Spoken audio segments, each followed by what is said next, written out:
Mic check, mic check. So, Tucker Carlson and Patrick Bet David, or Bet David? Bet. Patrick Bet.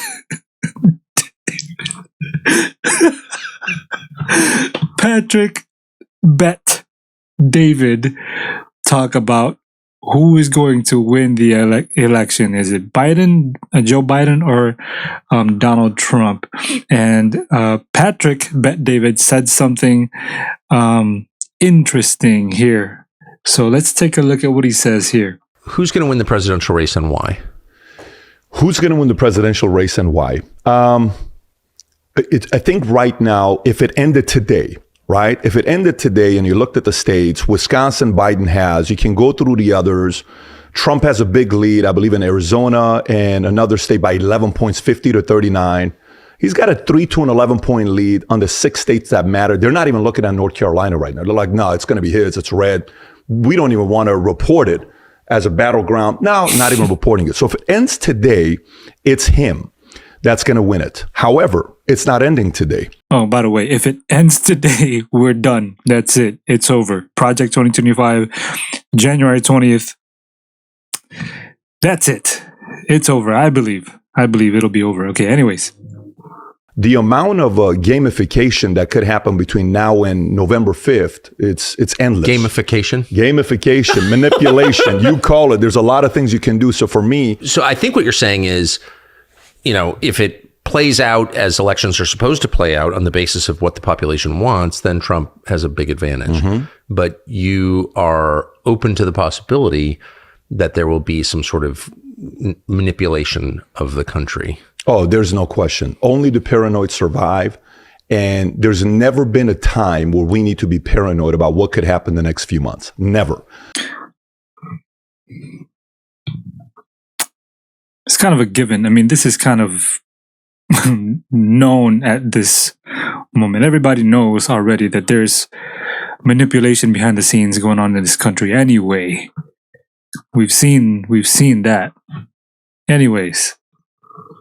All of a sudden, you show up saying you want to debate June 27th.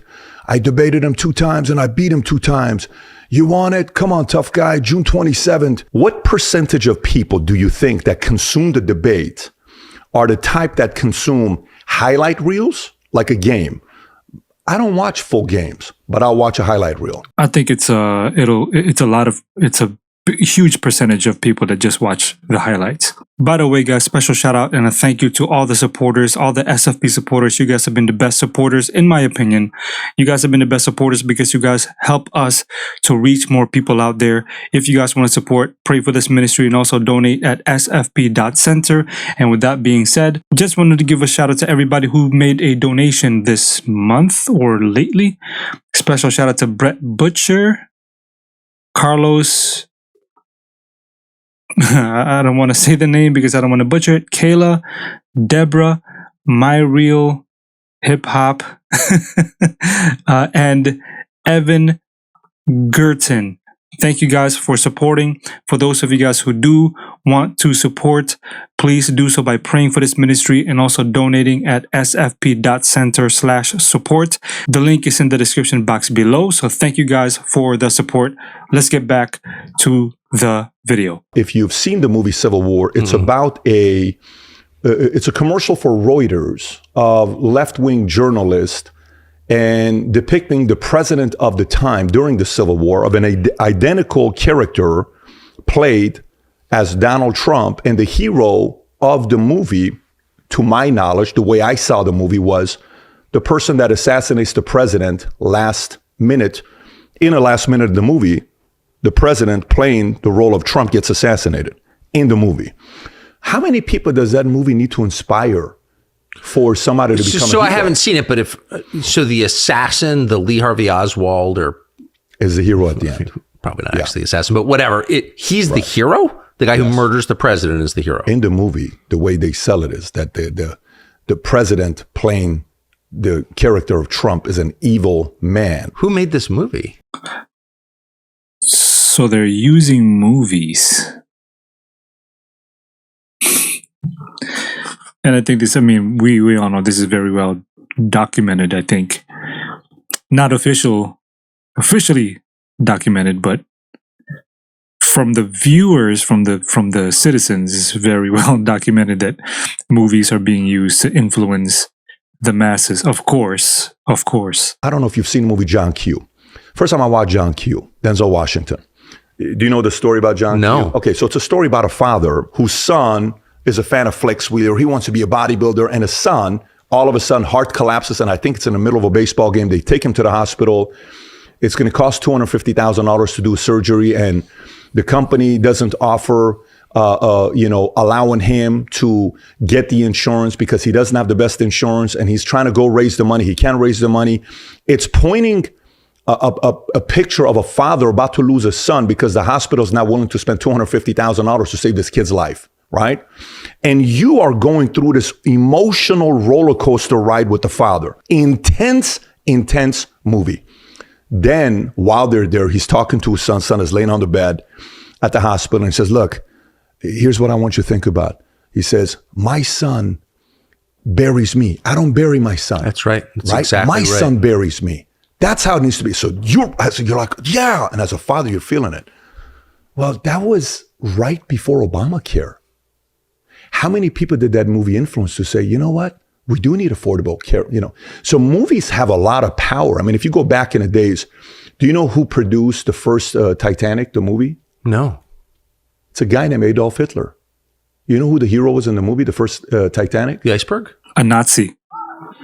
The hero in the movie is the Nazi soldier. If you go and pull up first Titanic, produced by Germany, Adolf Hitler, the hero is painted as the Nazi soldier. The way you confuse propaganda, storytelling, is movies, docs, music. You know this. I mean, this is how you get the audience and the younger audience to buy in. So you mean to tell me the movie Civil War cannot inspire one kid to want to be a hero and being written about for the rest of his life in history books? You mean to tell me one kid's not going to be inspired by it? If you believe in democracy, if you think that the people who live in the country own the country, it's their government and they have a say in how it's run, and that government should reflect their priorities over time, and I think we all claim to believe that.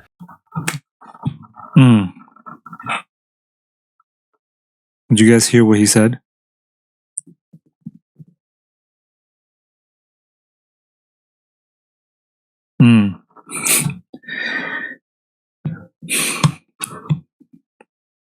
So it's supposed to be, the government is supposed to be run by the people, which is good. It's supposed to be run by the people. All right, let's hear it one more time. One more time. If you believe in democracy, if you think that the people who live in the country own the country, it's their government and they have a say in how it's run, and that government should reflect their priorities over time, and I think we all claim to believe that. So it's the people's government. The people that live in this country, it's their government, and they should have a say on how it's run, right? So if Trump is elected and it's looking that way, I think Trump is going to be elected. I believe. I mean, things get crazier and crazier. If Trump gets elected, this whole 2025, the Project 2025 thing, is going to take place January 20th. And if we believe in democracy, right? If we believe in democracy, quote, quote, believe in democracy, then the country should be run by the people who live in the country. The government should be run by the people who live in the country. And the people who live in the country should have a say with how the government is run. Now, let's say Trump. I mean, this is obvious, right? Obvious. Trump is dabbling into Christian nationalism. Let's say the people of the country believe in Christian national. They all of a sudden believe in Christian nationalism, and Christian nationalism should run the government. Then what happens? Then you have the Christians, right? So he's saying that the people should have a say in how the government is run. So if the government is run by Christian nationalists, even the civilians being Christian nationalists, they're not like officially the people, the leaders, or I guess the leaders of the Christian nationalist groups. But if they support the Christian nationalism, and they're the ones having a say on how the government is run, then what happens? That's church and state united. That is the image of the beast. The beast is the papacy. If you guys don't know who the beast is, if you guys don't know who the Antichrist is, if you guys don't know the mark of the beast is, if you guys don't know why the mark of the beast is in the right hand, why the forehead, all these things you guys can know. We have 2 documentaries that are out on Amazon Prime, From Babylon to America, From America to Babylon. Links are in the description box below. You guys can study this. We have the first movie was 2 hours. The second movie was 2 hours and 40 minutes.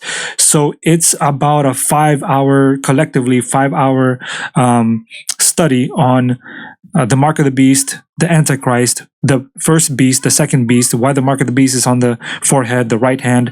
If you guys want to know about that, again, the links are in the description box below. So we have the image to the beast, and we know an image in the Bible is a symbol for a likeness of something. Remember when God created the world, he created the world, and then he created man on the 6th day, and then he said, "Come, let us make man in our likeness and in our image." Okay, so an image to something is a likeness to something. So if the beast is the papacy and the beast is a union of church and state, then Christian nationalism is the image to the beast, because Christian nationalism is trying to unite church and state.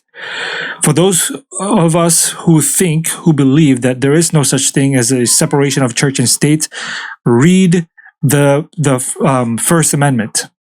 First Amendment says the Congress should not make any law enforcing anything religious. Okay, it should not. So it doesn't have to say freedom, religious freedom. It doesn't have to say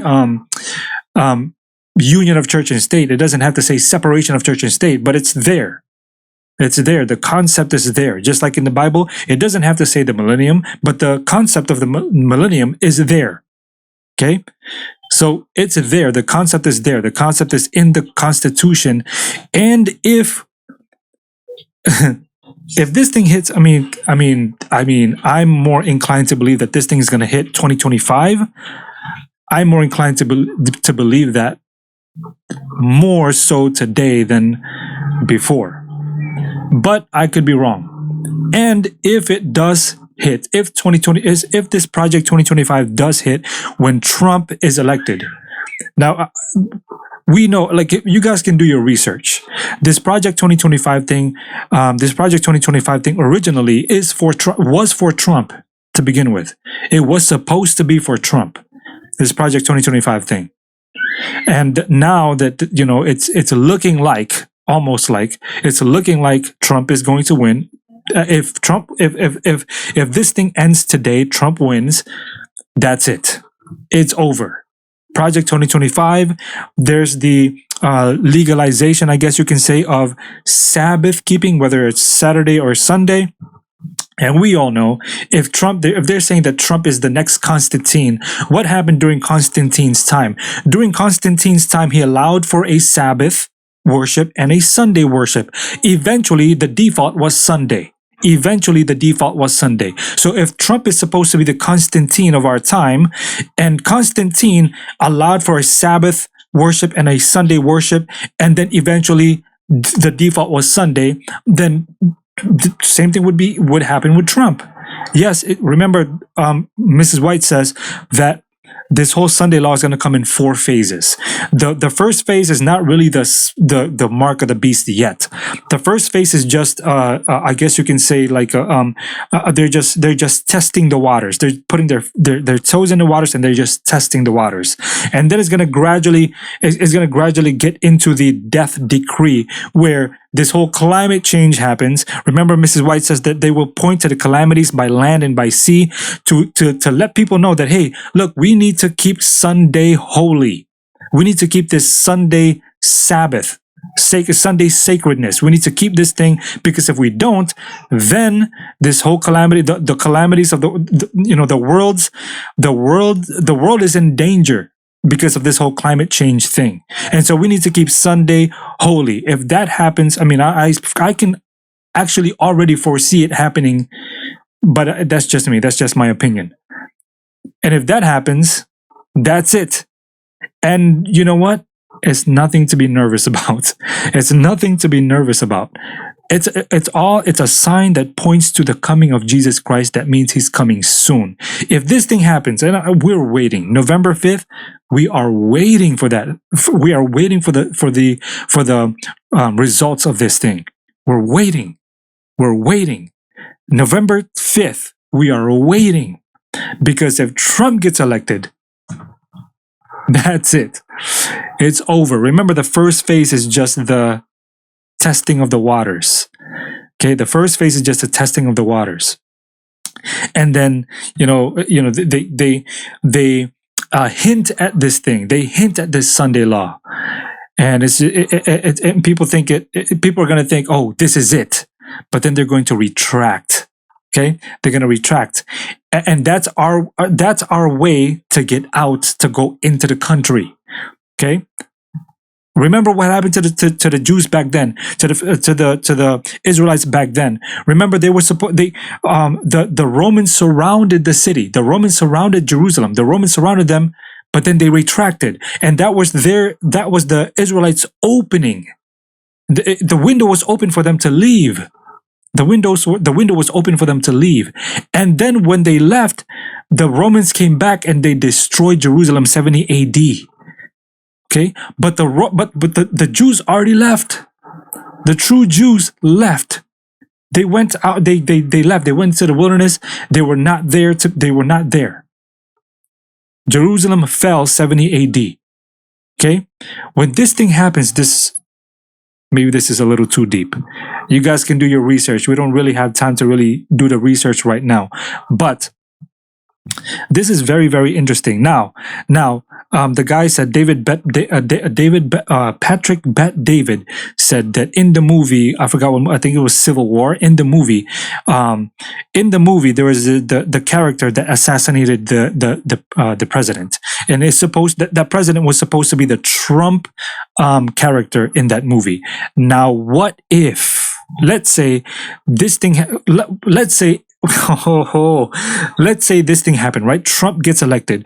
Trump, the 2025 is initiated. The whole climate change is in the mix, and we now, even the Pope gets even the Pope gets in there, because we know climate change. Pope has to be in there, and all of a sudden, Trump gets assassinated. The people who believed in Trump are going to be furious, and they're. Remember what Mrs. White said about this? Oh, remember that Mrs. White penned. Do your research. Mrs. White says that there's going to be another civil war. Do your research. Do your research. Do your research, guys. I'm giving you guys this. I'm giving you guys this information so that you guys can go out there and do your research. If you guys are blessed by this ministry, if you guys learned something by this with this ministry or from this ministry, please, guys, if you guys want to help, if you guys want to do something for the Lord, if you guys want to do something for this ministry, you guys can partner up with us, help us, support us by praying for this ministry so that we can reach more people out there. Okay, we have the best supporters in the world, I'm telling you guys. Pray for this ministry, and also you guys can also support and help by donating at sfp.center. The link is in the description box below. It is because of you guys that we are able to do videos like these, and also the main thing is the documentaries. It's because of you guys, it's because of your guys' support that we are able to do those documentaries and reach millions of people out there, and millions of people are getting baptized because of documentaries. The kinds of documentaries that we've been doing on this channel. So if you guys want to support, if you guys want to help, if you guys want to do something for this ministry, you guys can do so by again praying for this ministry and donating at sfp.center. We need your help.